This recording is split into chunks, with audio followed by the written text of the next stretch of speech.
సృష్టి. ఈ సృష్టికి ఆరంభమే ప్రకృతి. ప్రకృతి అనగా శ్రీశక్తి. ఆ శ్రీశక్తికి మరో పేరే జగన్మాత. ఆ జగన్మాతకి ఎన్నో రూపాలు.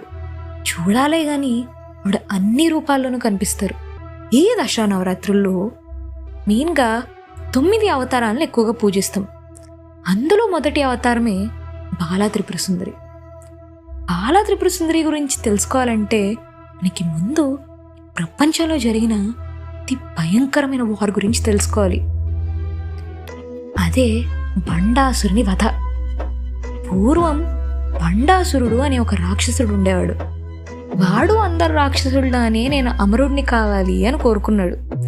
కానీ ఆ కోరిక వల్ల దేవతలకు అసలు ఏమీ నష్టం రావట్లేదని తెలుసుకుని ఎలా అయినా నాశనం చేయాలని కొన్ని సంవత్సరాలు తపస్సు చేసి ఒక వరాన్ని కోరాడు.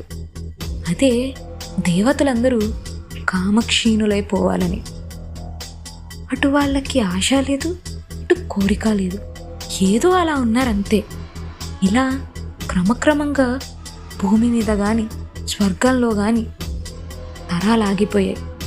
దీనిని చూసి రాక్షసులు ఆనంద తాండవమాడారు. ఇంకిలా కాదని దేవతలందరూ కలిసి మణిద్వీపంలో ఉన్న అమ్మవారి దగ్గరికి వెళ్ళారు.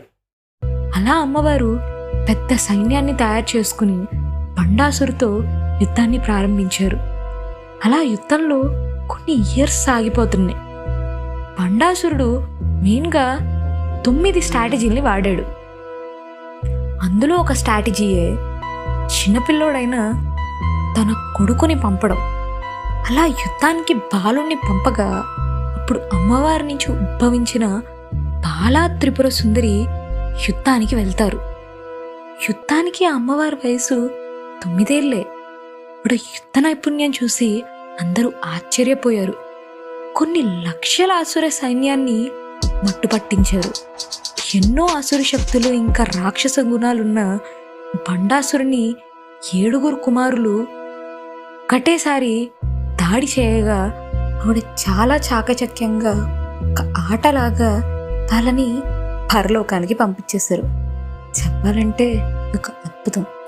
అది ఆ అమ్మవారే చేయగలరు. ఇది బాలా త్రిపుర సుందరి అవతారం. మరి ఆ యుద్ధంలో ఇంకా 8 స్ట్రాటజీస్ ఉన్నాయి కదా.